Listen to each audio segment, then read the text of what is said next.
Hello class 11th। In this video हम discuss करेंगे Lewis representation of simple molecules, यानी कि जब हम सिंपल मॉलिक्यूल्स को बना रहे हैं सो ये किस तरीके से हम डिसाइड करेंगे कि यहाँ पे डबल, ट्रिपल या सिंगल बॉन्ड है। सो इसको हम किस तरीके से डिसाइड करते हैं। सो इसके प्रीवियस हमने टाइप्स ऑफ कोवेलेंट बॉन्ड को पढ़ लिया था। कोवेलेंट बॉन्ड क्या होते हैं, by the sharing of electrons बनते हैं और उनसे कितने तरीके के टाइप्स वहां पे हो सकते हैं। नेक्स्ट हम डिस्कस करने वाले हैं कि हम ये कैसे डिसाइड करते हैं कि डबल, ट्रिपल या सिंगल बॉन्ड है। तो उसके लिए कुछ स्टेप्स हैं। सो फर्स्ट स्टेप में आपको क्या करना है, टोटल रिक्वायर्ड इलेक्ट्रॉन्स लिखने, यानी कि जिसका भी हम एक लुईस डॉट स्ट्रक्चर रिप्रेजेंट करना चाह रहे हैं या जिसका भी हम यहाँ पर स्ट्रक्चर बना रहे हैं। सो फर्स्ट हम उसमें ये मेंशन करेंगे कि टोटल रिक्वायर्ड इलेक्ट्रॉन्स कितने होने चाहिए, यानी total required electrons that means octet state, क्योंकि हर एक एलिमेंट, जैसे कि लुईस और कॉर्नल्स हमने प्रीवियस हमें बताया है कि जितने भी एलिमेंट्स हैं वो इन शॉर्ट अपने लास्ट ऑर्बिट में 8 इलेक्ट्रॉन्स करना चाहते हैं। सो हम इसे डायरेक्टली ये भी समझ सकते हैं कि जो भी मॉलिक्यूल हम ले रहे हैं उन दोनों में कितने होने चाहिए, मैक्सिमम 8 इलेक्ट्रॉन्स उनके रिक्वायर्ड इलेक्ट्रॉन्स हैं। सो एग्जांपल हम यहाँ पे ले रहे हैं CCl4। ओके, हम यहाँ पे चेक कर रहे हैं इन CCl4। अब हमें ये निकालना है कि CCl4 में जो बॉन्डिंग है वो किस तरह की बॉन्डिंग है। यहाँ पर सिंगल बॉन्ड है या डबल बॉन्ड है या ट्रिपल बॉन्ड है, ये हम डिसाइड करेंगे। सो CCl4। सो अब हम क्या करते हैं, पहले तो मैंने जैसे बताया कि रिक्वायर्ड, जितने भी रिक्वायर्ड है पहले आप उतना लिख लीजिए। तो Cl जो C है, C के भी लास्ट शेल में कितने इलेक्ट्रॉन्स होने चाहिए, 8 होने चाहिए, क्योंकि उनको अपनी ऑक्टेट स्टेज करनी है तो लास्ट शेल में उसके 8 होना चाहिए। ओके, एंड प्लस Cl के भी लास्ट ऑक्टेट में या लास्ट शेल में कितने इलेक्ट्रॉन्स होने चाहिए, 8, बिकॉज दोनों को ही अपना ऑक्टेट पूरा करना है तो यहाँ पर भी 8 होंगे। बट यहाँ Cl के आगे 4 भी लिखा होगा बिकॉज 4 मॉलिक्यूल्स है, यहाँ पर 4 एटम्स हैं Cl के, इस वजह से हम यहाँ पर मल्टीप्लाई अप्लाई करेंगे बट 4। ठीक है, ओके। Now 4 8 32 plus 8 is 40। तो यहाँ पर टोटल इलेक्ट्रॉन्स कितने निकल आए, 40, जो क्या है रिक्वायर्ड है, जितने होने चाहिए। ठीक है, तो फर्स्ट स्टेप यहाँ से क्लियर हुआ। सो हमने टोटल रिक्वायर्ड इलेक्ट्रॉन्स यहाँ से निकाल लिए। नेक्स्ट स्टेप में हम निकालेंगे electrons that present in valence shell, यानी कि जिसका भी हम मॉलिक्यूलर स्ट्रक्चर निकाल रहे हैं उनके इलेक्ट्रॉन्स जो कि प्रेजेंट है, electrons present in valence shell. जो वैलेंस शेल होती है उसमें कितने इलेक्ट्रॉन यहाँ पर मौजूद हैं, हम पहले वो निकालेंगे। ठीक है, सो फर्स्ट आपने निकाल लिए कि इन टोटल कितने इलेक्ट्रॉन्स रिक्वायर्ड है। नेक्स्ट अब कितने रियलिटी में, कितने एक्चुअल में वहां प्रेजेंट हैं, ये तो हमने वो निकाले ना जितने वो करना चाहते हैं, बट इन टोटल कितने हैं, रियल में कितने हैं, अब हम वो लिखेंगे। सो हम किसको ले रहे हैं, CCl4। ओके, तो कार्बन के आउटर शेल, जो उसका वैलेंस शेल है, वहां पर कितने इलेक्ट्रॉन्स होते हैं, 4। सो हमने यहाँ पर लिख दिया 4 बिकॉज जो उसका आउटर शेल है, वैलेंस शेल है, उसमें 4 इलेक्ट्रॉन्स होते हैं। एंड Cl के वैलेंस शेल में कितने इलेक्ट्रॉन्स होते हैं, Cl के वैलेंस शेल में होते हैं 7। सो कार्बन के वैलेंस शेल में 4 इलेक्ट्रॉन्स एंड Cl के वैलेंस शेल में 7 इलेक्ट्रॉन्स। बट 7 अगेन कितने हमने यहाँ पर एटम्स यूज किए हैं, 4। सो 7 मल्टीप्लाई विथ 4। ओके, अब आप इसको वैल्यू निकालिए। ठीक है, सो यहाँ पर जो वैल्यू निकल के आएगी, because 7 multiply 4 is 28 and 28 plus 4 32। सो यहाँ पे हमें कितने इलेक्ट्रॉन्स मिले, 32। हमें रिक्वायर्ड कितने हैं, 40, एंड 40 में से कितने वहां प्रेजेंट है, दैट इज 32। नेक्स्ट स्टेप जिसमें अब हमें निकालना है कि शेयर्ड इलेक्ट्रॉन्स कितने हुए, मतलब आपके टोटल कितने होने चाहिए, कितने इलेक्ट्रॉन वैलेंस शेल में मौजूद हैं, और अब हम उन वैलेंस शेल में से कितने इलेक्ट्रॉन्स है जो कि शेयर्ड होंगे, वो अब आपको निकालना है। तो यहां पर हम निकाल रहे हैं शेयर्ड इलेक्ट्रॉन्स।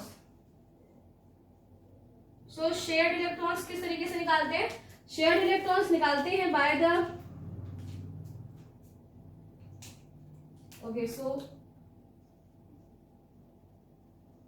शेयर्ड इलेक्ट्रॉन्स निकालने के लिए हमें क्या करना है? जो टोटल नंबर ऑफ इलेक्ट्रॉन्स है, यानी कि टोटल जितने इलेक्ट्रॉन्स होने चाहिए, टोटल रिक्वायर्ड इलेक्ट्रॉन्स में से आपको वैलेंस शेल के इलेक्ट्रॉन्स माइनस कर रहे हैं। So total required electrons minus valence shell electrons, valence shell electrons. ठीक है, ये आपको बात याद रहेगी। सो अब आपको शेयर्ड इलेक्ट्रॉन निकालने, तो टोटल कितने इलेक्ट्रॉन थे? 40, एंड उसमें से जो प्रेजेंट है रियलिटी में वैलेंस शेल में जो प्रेजेंट है वो कितने हैं? 32। तो यहां से कैसे इलेक्ट्रॉन्स निकल के आएंगे? वो इलेक्ट्रॉन निकल कर आएंगे जो कि क्या है, जो कि बिटवीन द शेयर्ड है, वहां पर जिन्हें शेयर किया गया है। सो शेयर्ड इलेक्ट्रॉन्स कितने निकल कर आए? 8। सो आपने टोटल रिक्वायर्ड इलेक्ट्रॉन्स निकाले पहले, देन जितने इलेक्ट्रॉन वैलेंस शेल में मौजूद हैं हमने वो निकाले। आफ्टर दैट जो शेयर्ड इलेक्ट्रॉन्स है हमने उन्हें भी निकाल लिया। अब एक और फिनोमेनन बचा है अनशेयर्ड इलेक्ट्रॉन्स, हम उनको भी निकाल देते हैं। सो अनशेयर्ड इलेक्ट्रॉन्स मतलब ऐसे इलेक्ट्रॉन्स जो है तो आपकी वैलेंस शेल में ही बट वो शेयर्ड नहीं हो रहे हैं। सो अब हम उन्हें निकाल लेते हैं। सो अनशेयर्ड इलेक्ट्रॉन्स वो कैसे निकलेंगे?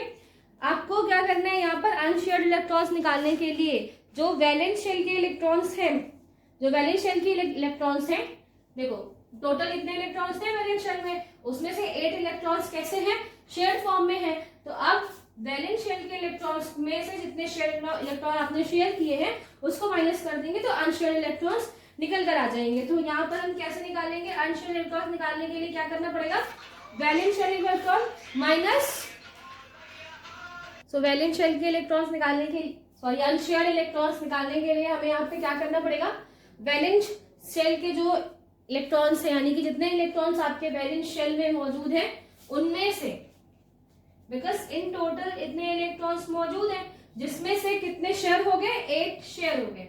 सो रेस्ट जितने भी बचेंगे वो कैसे हैं? अनशेयर। तो यहाँ से अनशेयर इलेक्ट्रॉन्स आपको मिलेंगे, दैट इज 24। ठीक है, तो 24 इलेक्ट्रॉन्स कैसे हैं? जो अभी भी अनशेयर्ड हैं, जिनको शेयर नहीं किया गया। ओके, सो अब हमारे पास सारी वैल्यूज आ गई हैं जिनके बेसिस पे हमें एक प्रेजेंटेशन या रिप्रेजेंट करना है इन सबको एक लुईस डॉट स्ट्रक्चर में। सो एक काम करते हैं, हम जल्दी जल्दी से इन्हें यहाँ पर साइड में लिख लेते हैं। ठीक है, ये सारे इलेक्ट्रॉन्स को साइड में यहाँ पर लिख लेते हैं ताकि इजिली हम उसे बना सकें।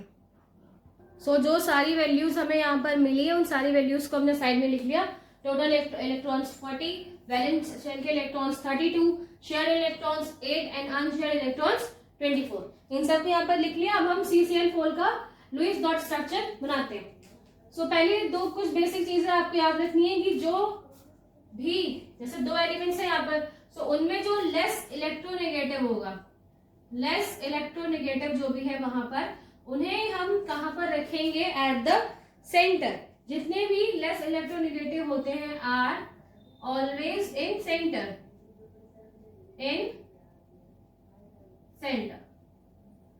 ठीक है। तो ये बात आपको ऑलवेज याद रखनी है कि जो भी 2 एलिमेंट्स आपस में जाकर अटैच हुए हैं मॉलिक्यूल्स बनाने के लिए, उनमें से एक ज्यादा इलेक्ट्रोनेगेटिव होगा, एक कम इलेक्ट्रोनेगेटिव। तो जो लेस इलेक्ट्रोनेगेटिव है आपको उसको सेंटर में रखना है। एंड कार्बन एंड Cl में ऑफ कोर्स जो Cl है वो ज्यादा इलेक्ट्रोनेगेटिव है इसलिए वो बाहर रहेगा, एंड कार्बन सेंटर में। सो हमने यहाँ पर कार्बन बनाया। Next Cl। So 1 2 3 and 4। ठीक है, ये स्ट्रक्चर हमने यहाँ बना लिया। अब आपको जो मेन वर्क है आपको शेयर्ड इलेक्ट्रॉन्स और अनशेयर्ड इलेक्ट्रॉन से है। बाकी यहाँ पर total electrons and valence electron की यहाँ पे मतलब नहीं है। सो फर्स्ट हम बनाते हैं शेयर्ड इलेक्ट्रॉन्स। अब शेयर्ड इलेक्ट्रॉन्स यहाँ पर कितने हैं? 8 इलेक्ट्रॉन्स हैं। तो अब यहाँ पे इसको कैसे डिस्ट्रीब्यूट करोगे? ये बात आप अच्छी तरीके से याद रखना कि ऑलवेज इनको हम इक्वली डिस्ट्रीब्यूट करेंगे। ऐसा बिल्कुल नहीं करेंगे कि एक ही Cl को सारे इलेक्ट्रॉन्स देते हैं, 8 इलेक्ट्रॉन्स एक ही तरफ देते हैं, ऐसा नहीं करेंगे। जितने भी स्ट्रक्चर्स वहां पर अटैच हैं उन सबके बीच में ये इक्वली शेयर किए जाएंगे। सो अब 8 इलेक्ट्रॉन्स को शेयर करते हैं। सो फर्स्ट हम इन्हें देते हैं 1 2, एक हमने कार्बन को दिया, एक हमने Cl को दिया और एक यहाँ पर बॉन्ड बन जाएगा, ठीक है। सो 2 इधर पे दिए, 1 2 3 4 5 6 7 एंड 8। सो आपने यहाँ पर देखा कि 8 इलेक्ट्रॉन्स जो कि शेयर्ड इलेक्ट्रॉन्स थे वो हमने डिस्ट्रीब्यूट कर लिए, इक्वली इनको डिस्ट्रीब्यूट कर लिया, ठीक है।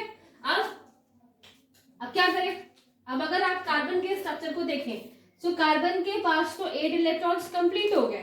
कैसे, अगर आप इस स्ट्रक्चर को ध्यान से देखें, 1 2 3 4, तो उस कार्बन के पास उसके खुद के, दूसरा उसने एक Cl के साथ शेयर किया, एक इस वाले शेल के साथ, एक Cl के साथ और एक Cl के साथ। सो 8 इलेक्ट्रॉन्स में से जब हमने उसको अरेंज किया तो हमने ये देखा कि कार्बन के सारे इलेक्ट्रॉन शेयर्ड हो गए। कार्बन के सारे इलेक्ट्रॉन्स यहाँ पर शेयर्ड है और उसको कैसा स्टेज मिल गया, उसको जो ऑक्टेट शेल चाहिए था यानी कि 8 इलेक्ट्रॉन्स चाहिए थे वो उसे यहाँ पर मिल गए। 8 इलेक्ट्रॉन्स कंप्लीटेड, किसके, कार्बन के। तो अब कार्बन को कुछ और करने की जरूरत नहीं है, मतलब जितने भी अनशेयर्ड इलेक्ट्रॉन है यहाँ पर वो अनशेयर्ड इलेक्ट्रॉन्स किसके हैं, Cl के हैं। तो ये आपको थोड़ा सा ध्यान रखना पड़ेगा कि कभी भी 8 से ज्यादा इलेक्ट्रॉन्स आप नहीं ड्रॉ कर देंगे, बिकॉज अगर आप यहाँ पे बहुत अच्छे देख पा रहे हैं कार्बन के पास 1 2 3 4 5 6 7 और 8, 8 इलेक्ट्रॉन्स कंप्लीट हो गए। सो अब बस अब कार्बन के साथ आपको कुछ नहीं करना, आप अनशेयर्ड इलेक्ट्रॉन्स को कार्बन के ऊपर अरेंज मत करिएगा, वो ज्यादा हो जाएंगे ऑक्टेट स्टेट से ज्यादा, जो कि पॉसिबल नहीं है। सो अब हम अनशेयर्ड इलेक्ट्रॉन्स को डिस्ट्रीब्यूट करते हैं। इनका डिस्ट्रीब्यूशन हमें किसके साथ करना है, Cl के साथ, बिकॉज Cl अभी कंप्लीट नहीं हुआ, हर Cl में एक एक एक एक डिस्ट्रीब्यूट हुआ है अभी उसको कंप्लीट करना है, उसकी 7 अदर इलेक्ट्रॉन्स भी उसको कंप्लीट करने, तो वो कहां से करेगा, उन 24 अनशेयर्ड इलेक्ट्रॉन से। तो इन्हें भी हम इक्वली डिस्ट्रीब्यूट करते हैं, 1 2 3 4 5 6 7 एंड 8, ठीक है। ये हमने इसको दे दिया यहाँ पर।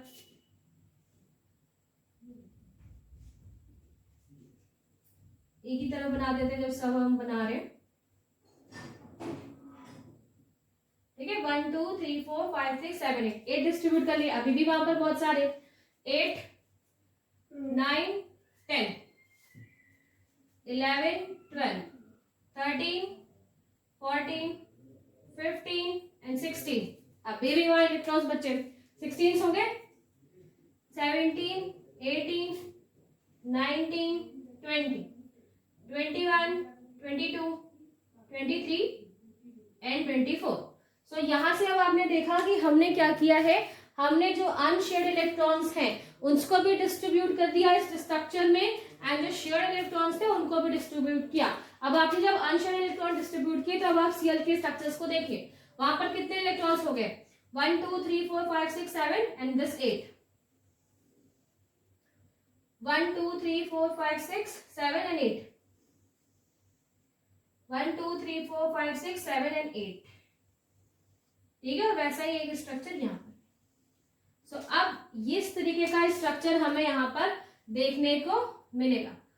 और अगर आप ध्यान से देखें, जो कार्बन है और Cl है उनके बीच में जो बॉन्डिंग हुई है, उनके बीच में जो बॉन्डिंग है, बिकॉज शेयरिंग ऑफ इलेक्ट्रॉन्स किसके बीच में, कार्बन एंड Cl के बीच में, तो वो कितने इलेक्ट्रॉन्स उन्होंने शेयर किए। आप हमेशा इस बात को ध्यान रखना कि 2 एटम्स के बीच में आपको देखना है, ओवरऑल ग्रुप में आपको नहीं देखना है कि ओवरऑल ग्रुप में कितने इलेक्ट्रॉन शेयर हुए।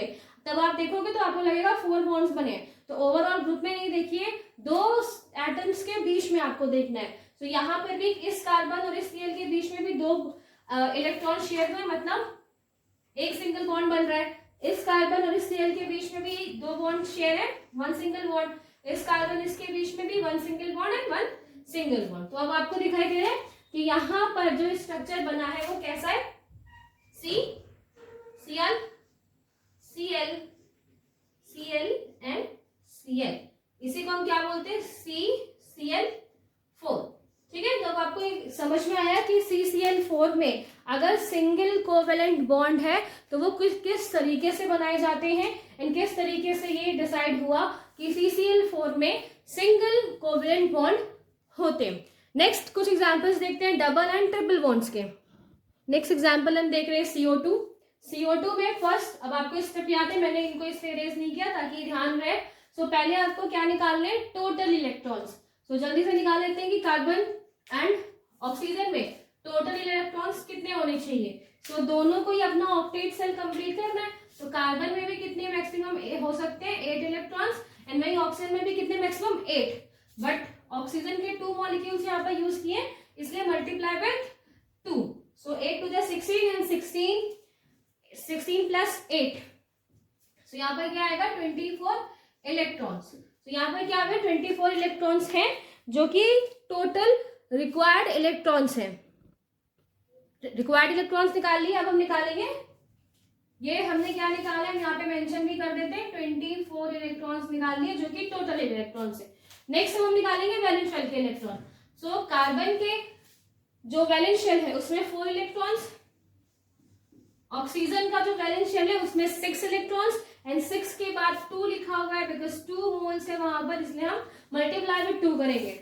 6 to the 12 एंड 12 4 16।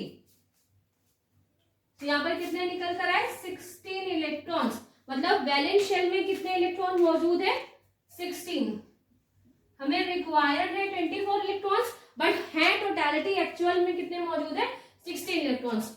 नेक्स्ट हमने क्या किए थे, शेयर्ड इलेक्ट्रॉन्स निकालते हैं। शेयर्ड इलेक्ट्रॉन्स निकालने के लिए जो टोटल इलेक्ट्रॉन्स है उनमें से आप एक्चुअल वैलेंस शेल के इलेक्ट्रॉन्स को माइनस कर दीजिए तो आपको शेयर्ड इलेक्ट्रॉन मिल जाएंगे।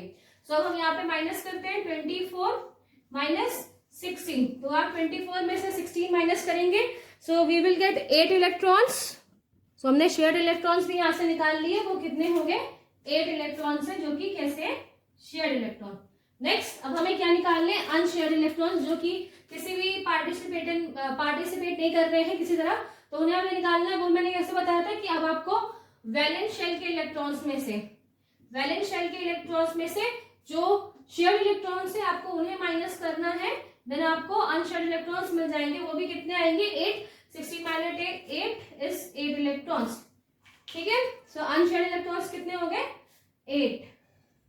तो सिंपल आपको बस याद रखना है कि पहले रिक्वायर्ड निकालिए, रिक्वायर्ड से आप वैलेंस शेल के इलेक्ट्रॉन्स निकालिए, रिक्वायर्ड में से वैलेंस को आप माइनस कर दोगे तो शेयर निकल आएंगे, फिर वैलेंस में से शेयर को माइनस कर दोगे तो अनशेयर निकल आएंगे। सो इस तरीके से आपने सारे स्ट्रक्चर्स जो कि जरूरी है फॉर द डॉट स्ट्रक्चर बनाने के लिए वो आपने निकाल लिए, एंड हमने साइड पे उसको रखा भी है। अब हम स्ट्रक्चर बनाकर देखते हैं कि किस तरीके से ये यहाँ पर अप्लाई होता है। तो मैंने जैसे पहले आपको बताया था कि जो ज्यादा इलेक्ट्रोनेगेटिव होते हैं वो कहाँ पर होंगे, साइड में, और जो लेस इलेक्ट्रोनेगेटिव है वो यहाँ पर होते हैं सेंटर में। सो लेस इलेक्ट्रोनेगेटिव यहाँ पर कार्बन है, सो इसलिए carbon centre, and oxygen here and here. आप यहाँ बना सकते हो, ठीक है, ऐसे ऐसे बना लो जैसे भी है, मैंने एक प्रॉपर सीक्वेंस से बनाया। अब हमें क्या करना है, 8 इलेक्ट्रॉन्स शेयर करने, बिकॉज फर्स्ट तो पहले इलेक्ट्रॉन जो शेयर हो रहे हैं उनको हम शेयर कर ले। अब शेयर कैसे करेंगे, वही अगेन कि आपको 8 के 8 इलेक्ट्रॉन्स एक ही को नहीं देने, आपको इक्वल उसको डिस्ट्रीब्यूट करना है। सो फर्स्ट हम क्या करते हैं, 1 2 एक बॉन्ड शेयर किया, 3 4, ठीक है, इक्वल शेयरिंग कर रहे हैं। एक बार हमने इसको इलेक्ट्रॉन्स दिए, एक बार इसको, अभी भी हमारे पास इलेक्ट्रॉन्स है।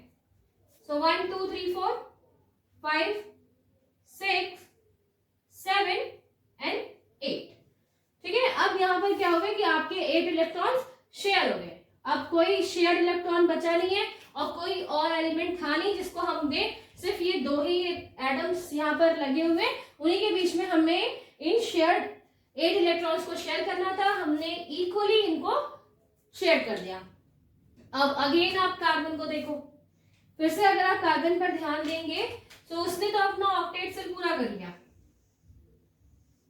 बिकॉज अब तो कार्बन का ऑक्टेट सेल पूरा है, कंप्लीट है, अब उसको जरूरत नहीं है और इलेक्ट्रॉन्स लेने की, कंप्लीट है वो, उसका जो क्या है 8 ऑक्टेट, यहाँ से 8 इलेक्ट्रॉन्स कंप्लीट, 1 2 3 4 5 6 7 8 यहाँ पर कंप्लीट हो गए। अब इसका मतलब जो ये अनशेयर्ड है ये किसके लिए है, ये अनशेयर्ड है for the oxygen, because oxygen अभी कंप्लीट नहीं है, सो उसे भी कंप्लीट करते हैं, अनशेयर्ड को हम उसे डिस्ट्रीब्यूट करते हैं, इक्वली करेंगे डिस्ट्रीब्यूट, सो 1 2 3 4 5 6 7 एंड 8, ठीक है, इक्वली डिस्ट्रीब्यूट कर लिया जो अनशेयर्ड इलेक्ट्रॉन्स थे। अब अगर आप देखें, अभी मैंने थोड़ी देर पहले आपको क्या बताया था कि जो कार्बन होता है उसके लास्ट शेल में कितने होते हैं 4, यहाँ पर आप देखो 1 2 3 4 ही है, और ऑक्सीजन के लास्ट शेल में कितने बताए थे 6, 1 2 3 4 5 6, है ना, वही चीज हमें वापस मिलती है, बट एक बेटर वे है कि आप इजिली डिफाइन कर सकते हो कि किस तरीके के बॉन्ड स्ट्रक्चर यहाँ पे बन रहे हैं। अब आप ऑक्सीजन का भी ऑक्टेट पूरा कर दीजिए, ऑक्सीजन का ऑक्टेट कैसे पूरा होगा 1 2 3 4 5 6 और ये 7 8, 1 2 3 4 5 6 एंड 7 8, सो नाउ इसके पास भी 8 इलेक्ट्रॉन्स हैं एंड इसके पास भी 8 इलेक्ट्रॉन्स हैं। सो इस तरीके से हम shared electrons and unshared electrons को निकाल सकते हैं एंड आफ्टर दैट एक लुईस डॉट स्ट्रक्चर रिप्रेजेंट कर सकते हैं कि किस तरह के वहां पे बॉन्ड यहाँ पर बनेंगे। अब आप बॉन्ड को देख लीजिए, तो एक बॉन्ड ये बनाया इन दो इलेक्ट्रॉन्स ने और वैसे ही ये दो बॉन्ड ये बना रहे हैं, वही सेम यहाँ पर भी दो बॉन्ड बनेंगे, फर्स्ट ये सेकेंड ये। सो अगर स्ट्रक्चर होगा इसका तो कुछ इस तरीके से, carbon double bond oxygen, carbon double bond oxygen, ठीक है। सो ऐसा कुछ स्ट्रक्चर हमें यहाँ पर देखने को मिलेगा। सो अभी आपने यहाँ पर देखा कि किस तरीके से स्ट्रक्चर्स बनते हैं, किस तरीके से आप डबल एंड ट्रिपल बॉन्ड्स को यहाँ पर निकाल सकते हैं। नेक्स्ट एक और एग्जाम्पल है, उसको हम डिस्कस करते हैं। नेक्स्ट जो एग्जाम्पल हम देख रहे हैं that is CO, carbon monoxide. So अब इसके बीच में पहला स्टेप आई थिंक अब आपको सबको समझ में आ गया होगा कि हमें करना क्या है, तो जल्दी जल्दी कर देते हैं इसे। टोटल इलेक्ट्रॉन्स निकालने, टोटल रिक्वायर्ड इलेक्ट्रॉन्स कितने होने चाहिए, सो ऑक्सीजन में भी कितने होने चाहिए 8 एंड कार्बन में भी कितने होने चाहिए, या फिर कार्बन में कितने होने चाहिए 8, ऑक्सीजन में कितने होने चाहिए 8। सो बिकॉज यहाँ पर कोई नंबर नहीं लिखा, ऑक्सीजन के आगे 2 या कार्बन के आगे 3 ऐसा कुछ नहीं लिखा हुआ, तो जो सिंपल फॉर्म है वो आपको लिखना है 8 8 16। यहाँ पर रिक्वायर्ड इलेक्ट्रॉन्स कितने हो गए 16, सो हमने यहाँ पर भी लिख दिया कि रिक्वायर्ड इलेक्ट्रॉन्स 16 है। नेक्स्ट जो है वो वैलेंस शेल के इलेक्ट्रॉन्स निकालने होते हैं कि रिक्वायर्ड तो हमें इतने हैं पर रियलिटी में हमारे पास कितने हैं। हमें जरूरत तो है 1 लाख रुपए की, बट अभी हमारे पास सिर्फ 10 रुपए है, तो उसी तरीके से यहाँ पर भी है कि टोटल इलेक्ट्रॉन्स हमारे पास इतने होने चाहिए बट जितने हैं। सो वो निकालने के लिए कार्बन के लास्ट शेल में 4 एंड ऑक्सीजन के 6, आई थिंक इतना अब याद हो गया होगा आपको। सो यहाँ पर इन टोटल कितने हो गए वैलेंस शेल में 10 इलेक्ट्रॉन्स, सो वैलेंस शेल के इलेक्ट्रॉन्स कितने 10। नेक्स्ट शेयर्ड इलेक्ट्रॉन्स, सो हमने टोटल इलेक्ट्रॉन्स निकाल लिए हैं और वैलेंस शेल के इलेक्ट्रॉन्स निकाल लिए, दोनों को आप माइनस कर दीजिए, शेयर्ड इलेक्ट्रॉन्स निकाल आएंगे। सो 16 इलेक्ट्रॉन्स माइनस विद 10 इलेक्ट्रॉन्स, और आपको कितने मिलेंगे 6 इलेक्ट्रॉन्स। यहाँ पर क्या मिल रहे हैं 6 इलेक्ट्रॉन्स ऐसे हैं जो शेयर हो रहे हैं, जिनको हमें शेयर करना है। अनशेयर्ड इलेक्ट्रॉन्स निकालना है हमें, सो अनशेयर्ड इलेक्ट्रॉन्स निकालने के लिए आपको क्या करना होता है, जो वैलेंस शेल के इलेक्ट्रॉन्स है उनसे जितने शेयर्ड हो गए उनको आप माइनस कीजिए। तो वैलेंस शेल के इलेक्ट्रॉन 16, शेयर्ड कितने कर लिए हमने 6, तो यहाँ पर क्या बचेगा, यहाँ पर क्या बचेगा, यहाँ पर बचने वाला है ओके सॉरी ये 16 नहीं है राइट 10 है, वही मैं सोच रही थी कि क्या वैल्यू आएगी। सो 10, सो 10 है यहाँ पर, और 10 में से हमें क्या माइनस करना है, हमें 6 माइनस करना है, so we will get 4 electrons. तो यहाँ पर क्या आएगा 4 इलेक्ट्रॉन्स, ठीक है। तो अनशेयर्ड इलेक्ट्रॉन्स कितने हैं 4, ओके। सो अब आपको सारी वैल्यूज मिल गई, आपको रिक्वायर्ड इलेक्ट्रॉन 16 है जिसमें से 10 हमारे पास है, 10 में से 6 कैसे हैं जो शेयर हो रहे हैं और 4 ऐसे हैं जो अनशेयर्ड इलेक्ट्रॉन्स हैं, ठीक है। इतनी सारी इंफॉर्मेशन जो कि जरूरी थी बॉन्ड्स बनाने के लिए वो हमने लिख ली। अब हम देखते हैं किस तरीके से यहाँ पर बॉन्ड बन। So let's start. अब यहाँ पर मोर और लेस इलेक्ट्रोनेगेटिव की कोई बात ही नहीं है, बिकॉज 2 ही है और उनके भी नंबर्स 1 1 है, तो किसी दोनों को आप साथ में रख दीजिए, कोई प्रॉब्लम नहीं है। आप इधर आपने इधर और रखा, आप इधर और रखो, इधर और रखो, इधर रखो, इसको उधर रखो, उधर रखो, कोई मतलब नहीं है, बिकॉज सिर्फ 2 है और कोई नंबर यहाँ भी नहीं है, तो सिंपल। नेक्स्ट हमें क्या करना है, हमें पहले शेयर इलेक्ट्रॉन्स निकालने हैं कितने इलेक्ट्रॉन्स ये शेयर कर रहे हैं। सो लिखते हैं 3 है, सॉरी 6 है और कोई दूसरा है नहीं, ठीक है। ऑक्सीजन, एक और ऑक्सीजन होता तब हम सोचते कि ऑक्सीजन, मान लीजिए एक ऑक्सीजन यहाँ होता, एक ऑक्सीजन यहाँ होता, तब हम एक इधर देते, एक इधर देते, एक इधर देते, राइट। लेकिन अभी क्या है, सिर्फ एक ही है, तो आपको जितने भी इलेक्ट्रॉन्स यहाँ पर शेयर्ड इलेक्ट्रॉन्स निकल कर आए हैं, आपको उनके इनके बीच में शेयरिंग करनी होगी। सो 1 2 3 4 5 एंड 6। सो आप यहाँ पर क्या हुआ कि हमने 6 इलेक्ट्रॉन्स को शेयर कर लिया। ओके, 6 इलेक्ट्रॉन शेयर कर लिए। अब आप देखो, अब ये जो इलेक्ट्रॉन है ये तो इसके भी हैं, ये तो इसके भी है। कार्बन के कितने इलेक्ट्रॉन हुए? 1 2 3 4 5 6। नहीं, अब भी इसका ऑक्टेट पूरा नहीं हुआ, क्योंकि इसके प्रीवियस आपने दो एग्जाम्पल देखे, वहां पर कार्बन का ऑक्टेट पूरा हो जा रहा था पहले, बट यहाँ पर कार्बन का ऑक्टेट पूरा नहीं हुआ है ना। अभी उसका ऑक्टेट पूरा नहीं हुआ, इसका मतलब अनशेयर्ड इलेक्ट्रॉन्स में से कार्बन को भी इलेक्ट्रॉन देने हैं। एंड वहीं अगर हम ऑक्सीजन की बात करें तो 1 2 3 4 5 6 वो भी पूरा नहीं हुआ है, इसलिए हम अनशेयर्ड इलेक्ट्रॉन्स को भी इक्वली डिस्ट्रीब्यूट करेंगे। 4 है, सो डिस्ट्रीब्यूट कर देते हैं। 1 2 3 एंड 4 कर दिया डिस्ट्रीब्यूट हमने। पहले हमने शेयर्ड इलेक्ट्रॉन डिस्ट्रीब्यूट किए, 1 2 3 4 5 6 शेयर इलेक्ट्रॉन्स हो गए। शेयर इलेक्ट्रॉन्स डिस्ट्रीब्यूट करने के बाद हमने देखा कि अभी तो ना कार्बन के ऑक्टेट पूरा हुआ है और ना ही ऑक्सीजन का ऑक्टेट पूरा हुआ है। दैट मीन्स कि जो अनशेयर्ड इलेक्ट्रॉन्स हैं वो दोनों के पास जाएंगे इक्वल। सो 4 में से 1 2 इधर 3 4 इधर। अब आप इसको देख लीजिए कि पूरे हो गए या फिर नहीं। 1 2 3 4 5 6 7 एंड 8। सो ये 8 इलेक्ट्रॉन्स हो गए इस कार्बन के। एंड वही ऑक्सीजन के भी 1 2 3 4 5 6 7 8। सो यहां पर भी क्या हो गया, इस तरीके का स्ट्रक्चर आपको देखने को मिला। अब आप देख रहे हैं कि बॉन्ड्स कितने बने यहाँ पर, 1 2 एंड 3।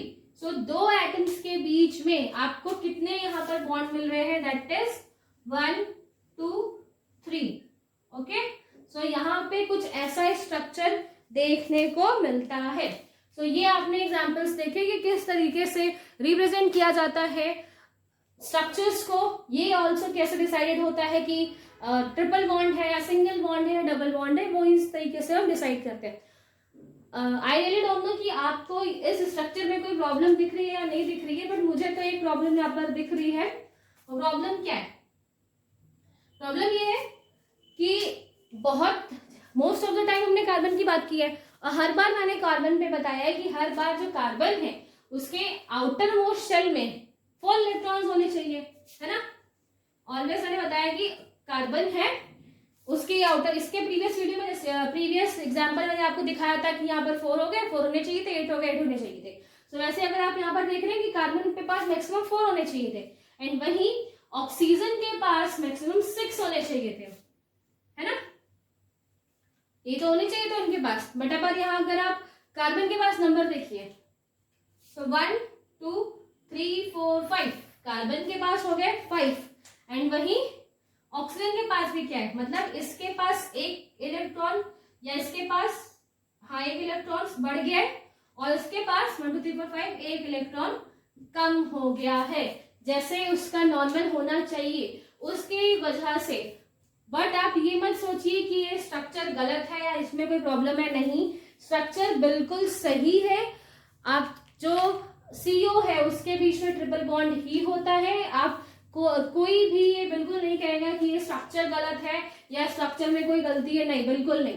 बट यहाँ जो बॉन्ड है, क्योंकि बेटा जो अभी हम ये चीजें पढ़ रहे हैं ये 19 के टाइम की थी, तो अभी प्रॉपर वो चीजें डेवलप नहीं हुई थी। जो ये जो वे बनाया इन्होंने वो बिल्कुल ठीक है, जो स्ट्रक्चर बना है वो भी बिल्कुल ठीक है, बट जो ये रीजन है यहाँ पर, बिकॉज जो रीजन ये है बिकॉज यहाँ पर 5 इलेक्ट्रॉन्स हो गए, यहाँ 5 इलेक्ट्रॉन्स हो गए जो कि उनकी वैलेंस शेल से अलग हो गए। सो उसका रीजन हमें यहाँ पर नहीं मिलता है, बिकॉज तब तक जो नेक्स्ट स्ट्रक्चर है, नेक्स्ट तरह का बॉन्ड है वो डेवलप नहीं हुआ था, नहीं खोजा गया था, तो इसलिए वहां पर ये इस बात का आंसर नहीं मिलता, बट ये स्ट्रक्चर बिल्कुल सही है, बिल्कुल भी सही है। एग्जाम में अगर आता है ये स्ट्रक्चर बनाने के लिए तो आपको ऐसा ही बनाना है, आपको फुल मार्क्स मिलेंगे, किसी तरीके का वहां पर माइनस नंबर कट नहीं होंगे। हाँ, अगर पूछा जाता है कि ऐसा है तो आप आंसर क्या दोगे? सो एक्चुअली यहाँ पर जो बॉन्ड है बेटा, बिकॉज जब आगे और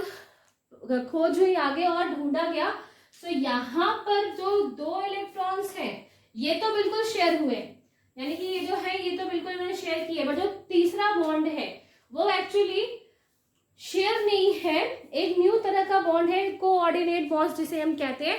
कोऑर्डिनेट्स बॉन्ड में होता क्या है कि एक ही एटम क्या कर रहा है, ऑक्सीजन ही क्या कर रहा है, अपने इलेक्ट्रॉन्स को दे देता है, एक इलेक्ट्रॉन्स अपने पास रख रहा है और अपने ही एक इलेक्ट्रॉन्स को वो नेक्स्ट वाले स्ट्रक्चर को देता है। तो इस तरीके का वहां पर बॉन्ड आपको देखने को मिलेगा, जिसे हम क्या बोलते हैं, कोऑर्डिनेट्स बॉन्ड बोलते हैं, जिसमें एक एटम दूसरे एटम्स को बैलेंस करने के लिए, उसके स्ट्रक्चर को बैलेंस करने के लिए अपने इलेक्ट्रॉन्स में से एक इलेक्ट्रॉन देता है और देने के बाद वहां पर बॉन्ड्स बनते हैं। ठीक है, तो ये नेक्स्ट फिनोमिनन है, आगे आएगा, आगे आपको इसके बारे में पता चलेगा, बट अभी तक मैंने आपको जो चीजें बताई दैट इज राइट, करेक्ट, यहाँ पर कोई भी गलती नहीं है। स्ट्रक्चर्स अगर आपको बनाने को मिलेंगे तो आपको इस तरीके का स्ट्रक्चर बनाना है, that is right. Okay, and next हम आगे डिस्कस करेंगे उन बॉन्ड्स को भी कि कोऑर्डिनेट बॉन्ड्स वगैरह कैसे बनते हैं, तो उन्हें भी हम डिस्कस करेंगे। तो फिलहाल अभी मैंने आपको यहाँ तक बताया, आई होप आपको इसमें कोई प्रॉब्लम नहीं होगी। एक और फिनोमिनन छोटा सा, उसको डिस्कस कर लेते हैं जल्दी से। कई बार आपने ऐसे भी कुछ एग्जाम्पल्स देखे होंगे जिन पर पॉजिटिव या नेगेटिव चार्ज लगा होता है, जैसे यहाँ पर है Na2 minus and NH4 plus. सो अब हम क्या कर रहे हैं, अगर अब हमें स्ट्रक्चर बनाना है जिसमें प्लस या माइनस एनायन और कैटायन के फॉर्म में अगर यहाँ पर दिया है, तो हम किस तरीके से स्ट्रक्चर बनाएंगे। सो बाकी सारे स्टेप वही रहेंगे। पहले आप यहाँ पर टोटल इलेक्ट्रॉन्स कितने होनी चाहिए वो आप निकाल लो, टोटल रिक्वायर्ड। देन जो सेकेंड स्टेप है वैलेंस इलेक्ट्रॉन निकालने का, उसमें बस थोड़ा सा चेंज आएगा, वो मैं चेंज आपको बता दूं, बाकी सारी चीजें वैसे ही होने वाली है। सो NO2 हम क्या निकाल रहे हैं, सेकेंड स्टेप जो बताया था वो हम यहाँ पर कर रहे हैं, जिसमें हम क्या निकाल रहे थे, वैलेंस इलेक्ट्रॉन्स निकाल रहे थे कि वैलेंस शेल में कितने इलेक्ट्रॉन्स होते हैं रियलिटी में, एक्चुअल में। सो N के जो लास्ट शेल है उसमें होते हैं 5 इलेक्ट्रॉन्स, ठीक है, N के जो लास्ट वैलेंस शेल है उसमें 5 इलेक्ट्रॉन, और ऑक्सीजन के शेल में कितने होते हैं, लास्ट में 6। कितने इलेक्ट्रॉन्स होते हैं ऑक्सीजन में, दैट इज 6 होते हैं। So 6 multiply with 2, okay, 6 two 12 and 12 और 5 17। सो यहाँ पर क्या हो गया, 17 इलेक्ट्रॉन्स निकल कर आएंगे। सेकेंड स्टेप की बात कर रहे हैं, यानी वैलेंस शेल निकाल रहे हैं, बट यहाँ पर क्या दिया है, एक माइनस साइन भी मेंशन है। माइनस साइन का मतलब क्या होता है कि उसने जो मॉलिक्यूल यहाँ बना है, इसने क्या किया, किसी से इलेक्ट्रॉन लिए है ना। माइनस का मतलब क्या होता है, टेक करना होता है यहाँ पर। सो माइनस मतलब उसने किसी और से इलेक्ट्रॉन यहाँ पर लिया है, इसलिए वो क्या है, माइनस चार्ज है उसके ऊपर। सो अब हम क्या करेंगे, बिकॉज 1 माइनस है यहाँ पर, तो यहाँ पर हमें क्या करना पड़ेगा, +1 electron because of this minus. तो total number of electron valence shell में कितने हो गए, 18। तो आपको मेरी बात समझ में आई कि जिस तरीके से नॉर्मली हम स्ट्रक्चर्स को काउंट कर रहे हैं वैसे काउंट करेंगे, बट अगर वहीं पर माइनस साइन दिया है तो आपको वहां पर जितने माइनस चार्जेस लगे हैं उतने इलेक्ट्रॉन्स वहां पर ऐड करने। अगर यहाँ पर फॉर एग्जांपल 2 लगे होता तो आप 2 इलेक्ट्रॉन्स को ऐड करेंगे, अगर 3 लगा है देन आप यहाँ पर 3 इलेक्ट्रॉन्स ऐड करेंगे, अगर 4 लगा है वो तो पॉसिबिलिटी थोड़ी कम है, 3 तक करते हैं, ठीक है। तो जितने भी यहाँ पर माइनस चार्जेस होंगे उतने ही इलेक्ट्रॉन्स आपको ऐड कर देने हैं, ठीक है। ओके, नेक्स्ट पॉजिटिव साइंस की बात करें, अगर पॉजिटिव साइन लगा है किसी में तो सिंपल, पहले आप सेकंड जो वैलेंस इलेक्ट्रॉन जिसमें लिखे होते हैं वही चेंज करना है, बाकी सब वैसे ही है। अब अगर आपको इसके नॉर्मल पहले कितने होंगे, जो टोटल रिक्वायर्ड इलेक्ट्रॉन मिले थे उसमें से आप इसको घटा दीजिए, माइनस कर दीजिए, सो आपको शेयर्ड इलेक्ट्रॉन्स वहां से मिल जाएंगे and then unshared. Okay, so second cell हम निकाल रहे थे, अगर पॉजिटिव साइन है तब हम क्या करेंगे, सो N के लास्ट ऑर्बिट में 5, H के लास्ट ऑर्बिट में, सॉरी ठीक है, H के लास्ट ऑर्बिट में मैक्सिमम कितने इलेक्ट्रॉन्स हो सकते हैं, 1। सो हम यहाँ पर 1 लिखेंगे, बट कितने इलेक्ट्रॉन्स और है साथ में, 4 है, 4 एटम्स हम वहां पर यूज कर रहे हैं, तो लाइक दिस। सो 4 + 5 मतलब 9, 5 + 4 is 9। तो टोटल वैलेंस शेल में इलेक्ट्रॉन्स कितने हैं, 9, बट प्लस का साइन लगा है, एक प्लस का साइन यहाँ पर लगा हुआ है, इसका मतलब हमें इसमें से माइनस करना है 1 इलेक्ट्रॉन, बिकॉज पॉजिटिव साइन तभी आता है जब वो क्या कर रहे हैं, किसी को डोनेट कर रहे हैं, राइट। Na+ होता है ना, आप इसे याद कर दो, Na+ का मतलब वो दे रहा है, एंड Cl- वो एक्सेप्ट करता है। तो यहाँ पर क्या है, पॉजिटिव साइन मतलब उसने दिया है किसी को, तो यहाँ पर इलेक्ट्रॉन्स कितने आ जाएंगे, 8। ओके, अगर 2 पॉजिटिव साइन होते फॉर एग्जाम्पल, तो अब आपको यहाँ पे 2 माइनस करना है, एंड अगर 3 होते तो 3। तो फिलहाल यहाँ पे जस्ट 1 है, दैट्स व्हाई हम 1 इलेक्ट्रॉन्स को यहाँ पर माइनस कर रहे हैं, ठीक है।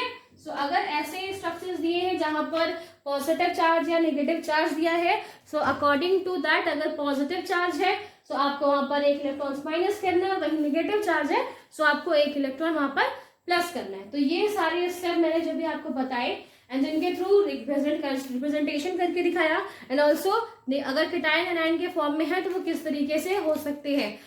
आई थिंक आपको समझ में आया होगा, आई होप आया है समझ में। तो आप लाइक कर दीजिएगा, ओके, ऑल्सो कमेंट भी कर दीजिएगा। नेक्स्ट थिंग, और ज्यादा कोशिश करिए इसकी ऐसे स्ट्रक्चर्स बनाने की, जितने भी स्ट्रक्चर्स अभी तक मैंने आपको बताए प्रीवियस वीडियो में या उसके पहले वीडियो में, उन सब पे इन चीजों को अप्लाई करिए और स्ट्रक्चर्स बनाने की वहां पर कोशिश करिए, सो आपको ज्यादा अच्छे से समझ में आएंगे।